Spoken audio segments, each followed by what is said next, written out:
Good morning. So I'm Samantha Kane, your local real estate expert, coming live to tell you a little Monday morning market update. As everybody knows, the market has been absolutely crazy. So I kind of wanted to be an informant and educate and just answer any questions anyone may have. So if you have any questions, feel free to comment them below. I'm going to post this as well, so you can comment later. Also, I'm going to try to do this every Monday, so if you have some topics that you have some questions about or you want some answers on little things on the market, shoot me a message or a text and I'll make sure to add it on. And I'll try to do this every Monday morning to give you guys an update on the market. So I've got some information here today. We're going to go over just some statistics and numbers, and then as well as kind of like the feel of the market and maybe any updates like that. So in Pinellas County, as of this morning, there were 1,001 active single-family homes. So that sounds like a lot, but there are lots of buyers. And I wanted to kind of break it down into a price range that I think is like an affordable price range. A lot of my first-time buyers are kind of in like the 200 to 275 range. So there is 106 single-family homes in Pinellas County in that price range. So if you are searching for something like that, reach out, let me know. I would love to help.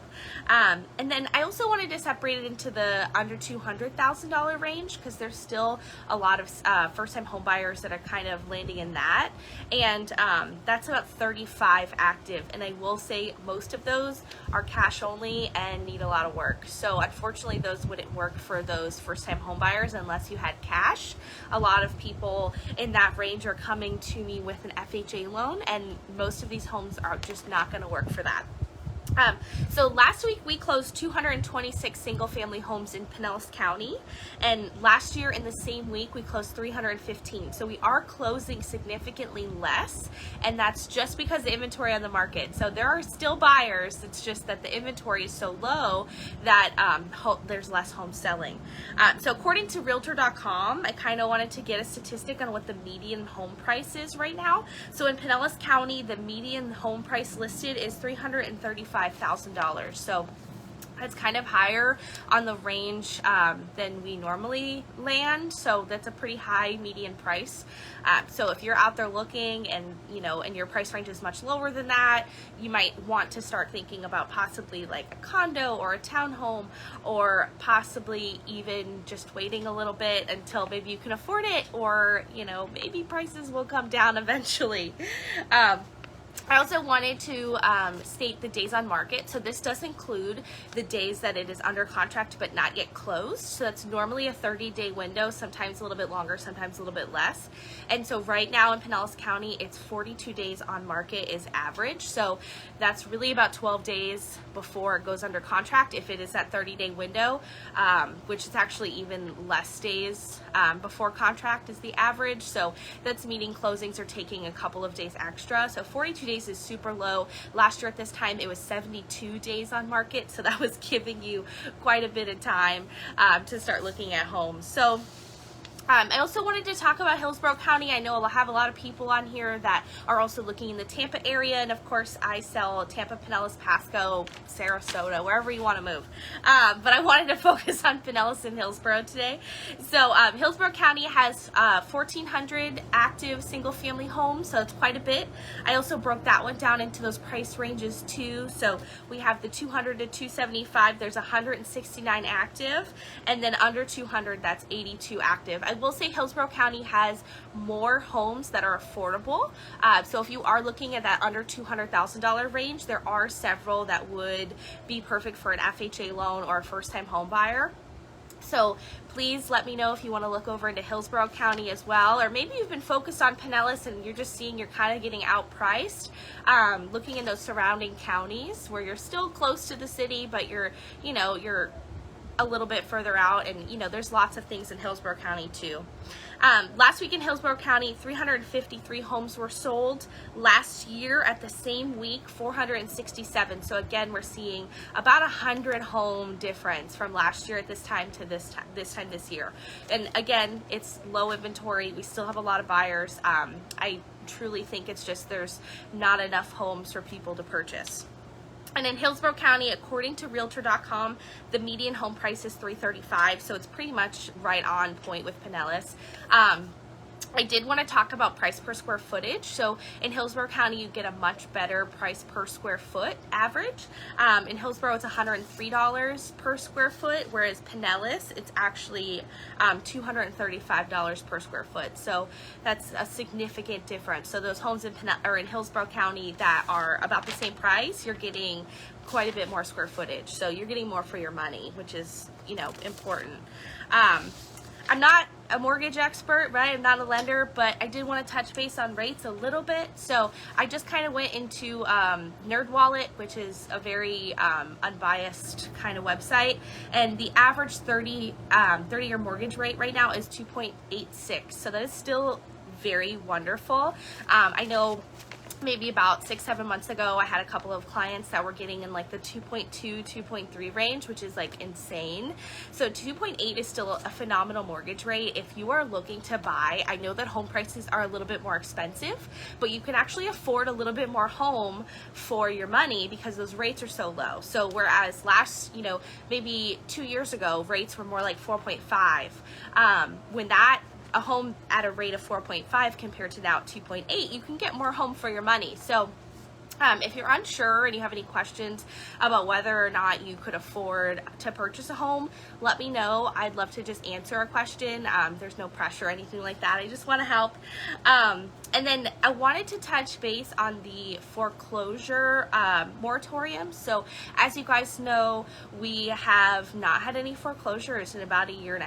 And so we've had some, but basically, if you have been affected by COVID, you could file with the federal government and not get foreclosed on your home because you have been impacted by COVID. So whether that's you've lost a job, you've lost hours, a spouse has lost a job or hours, if you had to take in family, lots of things have occurred, and they've made it kind of a broad spectrum on how to get this foreclosure moratorium. So you are not being foreclosed on, which is affecting the inventory on the market because it is a cyclical thing, right? Some people just can't afford to some people just can't afford to pay their mortgage, so they get foreclosed. That's just part of it. And without that happening, we're really leaving room for low inventory. So there is a lot of foreclosures that will occur in July. And I think that a lot of people are actually going to sell instead of foreclose. So in that point in July when the government removes that moratorium and allows people to foreclose on their homes, I think that a lot of them are just going to say, oh no, and just sell their house because they do have equity. So I think we will see some more inventory on the market. I think as a country, we will start to see a better housing market. I do worry in this area. People were moving here like crazy the past 1.5 years. So I think we still have a ton of buyers. So I would be really interested to see what happens when these homes foreclose and whether or not we start to see really high inventory or if these buyers are just going to eat it up. So it would be interesting to see. The last thing I wanted to go over is the housing supply. So how we determine in the real estate world whether it's a buyer or a seller's market, as if no other home were to come on the market, how long it would take to sell all of the homes left. So if not one other person were to put their home on the market as of today, how long would it take for all of our buyers to purchase the homes that are currently on the market? And that's really interesting. This number here is pretty crazy. So in Pinellas County, we have about 8 months, or I'm sorry, not 8 months. We have about 0.8 months of inventory left. So if not one home went on the market as of today, we wouldn't even make it 1 month before every home was sold. That is crazy. So that is what we call an extreme seller's market. So if you are still thinking about selling to get some of this equity and you're not sure if it's time or if you should do it or not, it is time. It is definitely a seller's market. We need more homes on the market. We need more inventory. We got lots of pre-approved buyers, not enough homes to put them in. And so I know we had talked before about the average days on market. I wanted to touch base here with the average days that until contract. So in Pinellas County, it's about 6 days. So that means once a home hits the market, there is about 6 days before it is under contract. That is crazy. So if the home hits the market, we need to go see it. You need to see it like the day it comes on the market, because you want to see it first. So 6 days is not a lot of time. Again, that's in Pinellas County. And then in Hillsborough County, the months of supply for Hillsborough County is about 0.7, so it's even less. So so if no homes were to go back on the market in Hillsborough County, in about 0.7 of a month, there would be no homes left on the market. So again, both counties are less than a month's left of inventory. It's an extreme seller's market. If you are looking to purchase a home, there are still reasons you should purchase, right? So the rates being low, you know, if you need to upgrade, you need to expand your house, you need to downsize, all of those things. If you want to take advantage of some of your equity in your home and maybe you sell your house and then purchase something smaller, there are still reasons to buy, but it is definitely a seller's market. And then in Tampa or in Hillsborough County, it's about 5 days till under contract. So literally hits the market, 5 days later it's pending. That is crazy. So last year at this time we would have about, you know, 12 to 17 days until pending. So it was still a busy market, but you would have some time to maybe go see 3 or 4 houses and then, you know, turn back around and pick the first one. But now it's really kind of make a quick decision. If you love a house, you have to go for it. I do think there's pluses and minuses to that. I tended to see in the past that if you loved a home, you would wait and you'd be like, oh, there could be something better. Well, now you can't do that. So there is no what if there's one better. It's if you love this home, we got to get it. So I think that puts a little bit of pressure, which could be good or bad on our buyers. But from a seller's perspective, you still have the upper hand. I will say, down on the ground as a realtor, I do this 365 days a year, so I see it firsthand. I'm putting in offers, I'm, you know, going to see houses. I have seen a little bit of less aggression when we're going to check out houses lately, and I do think it is some of our buyers got scared and they backed off. So I have several buyers that are kind of like hitting some buyer exhaustion, and they just are exhausted with this market.